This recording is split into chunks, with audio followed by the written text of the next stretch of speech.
2 weeks prior to the 2015 NCTech4Good conference, our own Allison Stafford interviewed Chris Tuttle on his expected takeaways from the workshop and keynote speeches he will deliver at this year's conference. Well, Chris, last year our conference attendees' feedback was that one of the most valuable takeaways from the conference was their ability to work on tasks in the workshop that produced real results for their organization. They felt they had something they could take home and use. Can you give us any examples of what we might expect to take away from your workshop? Well, we'll be doing the exact same thing. So we'll definitely be working in small groups and looking at real-life nonprofit examples across communications, fundraising, and programs in order to help everybody have a part in the conversation about what should we be tracking, where do we track it, what does it mean, what are we supposed to do with it.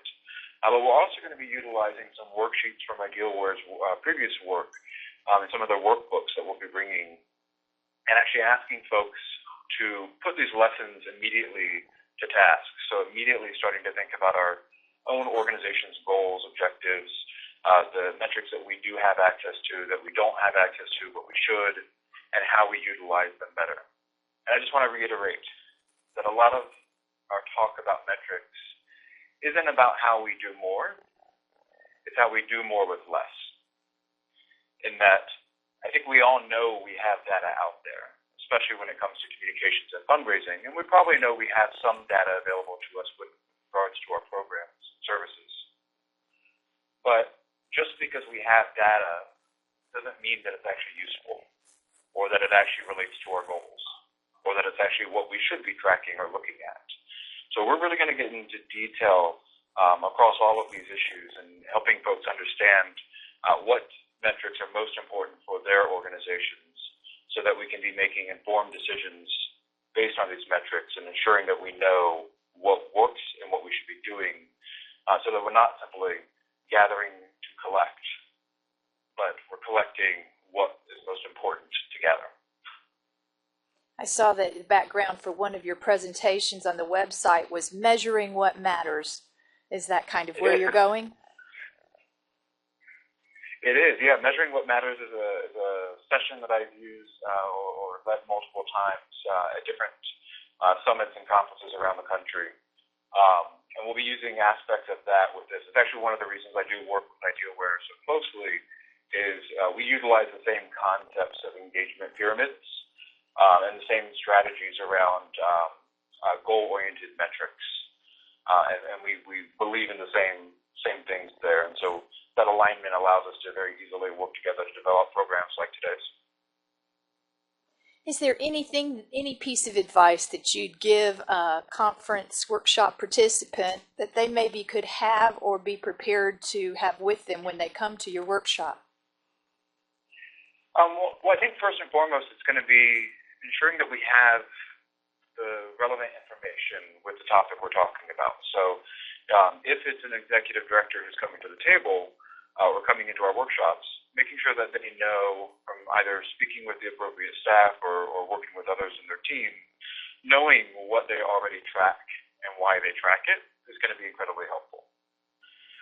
If it's the staff who are actually doing some of that metrics tracking work or who are actively doing the fundraising or actively running the programs or the communications, they'll probably have a much better relationship with that data already. So there won't be as much to bring there, but I would really want them to have a conversation about what they're tracking and the work they're doing with their executive leadership.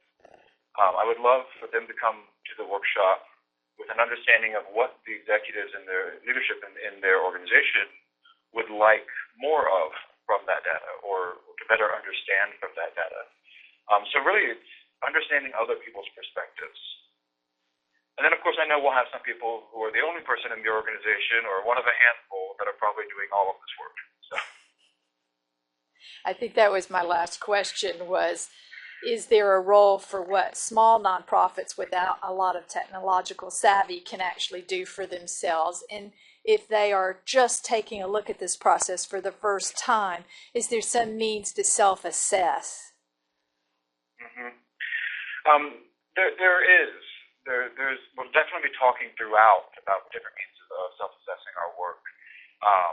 But I think there's a huge role for small nonprofits as well. I mean, the vast majority of nonprofits across our country, over 85% of the 1 million registered nonprofits, are, just by their budgets alone, small nonprofits. So most of us are. And I think I can relate to that well, both as a community organizer who started in South Carolina doing social justice organizing for a small statewide nonprofit, who went to Baltimore and founded my own nonprofits before moving to New York, and maybe working with larger foundations and global organizations, but I also run my own small communications and marketing agency. So I know what it's like to work with limited staff and limited resources. I do it every day. But I've yet to find that as being the sole definer on whether or not I'm successful, or whether or not we as nonprofits can be successful.